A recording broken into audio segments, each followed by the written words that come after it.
आजादी के बाद पहली बार बीजेपी की सरकार बंगाल में आ रही है और इतनी प्रचंड बहुमत के साथ आएगी, इसका एहसास न ममता बनर्जी को था और न पूरे भारत देश को।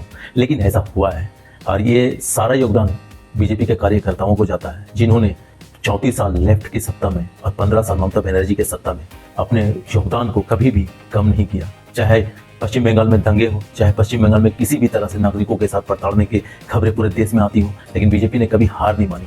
सामने से आकर के बंगाली नागरिकों के लेकर के बढ़ चढ़ करके किया और लगातार अपने कार्यकर्ताओं को खोने के बाद पत्थर खाए, गालियां खाए और जाने कितने परिवार बीजेपी कार्यकर्ताओं के उजड़ गए, लेकिन फिर भी बीजेपी कार्यकर्ता ना बीजेपी हार मानी। और 12 सालों के बाद ये अचीवमेंट जो है ना, वो पूरे बीजेपी के कार्यकर्ताओं को जाता है। नमन है उन कार्यकर्ताओं को जिन्होंने बंगाल चुनाव में अपनी जी जान से जोर लगाया, और उन नागरिकों को भी जो पूरे भारत देश में जहां भी बंगाली लोग थे, उन लोगों ने पश्चिम बंगाल जाकर के अपना वोट, अपना मतदान दिए।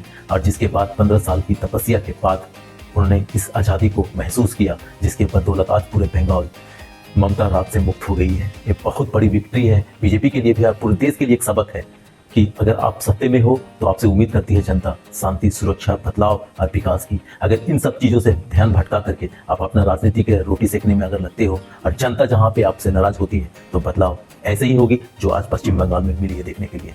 पश्चिम बंगाल में इतनी बड़ी जीत पूरे देश को एक सबक है। बाकी क्या कहते हैं आप इस बारे में, अपनी राय जरूर दीजिएगा।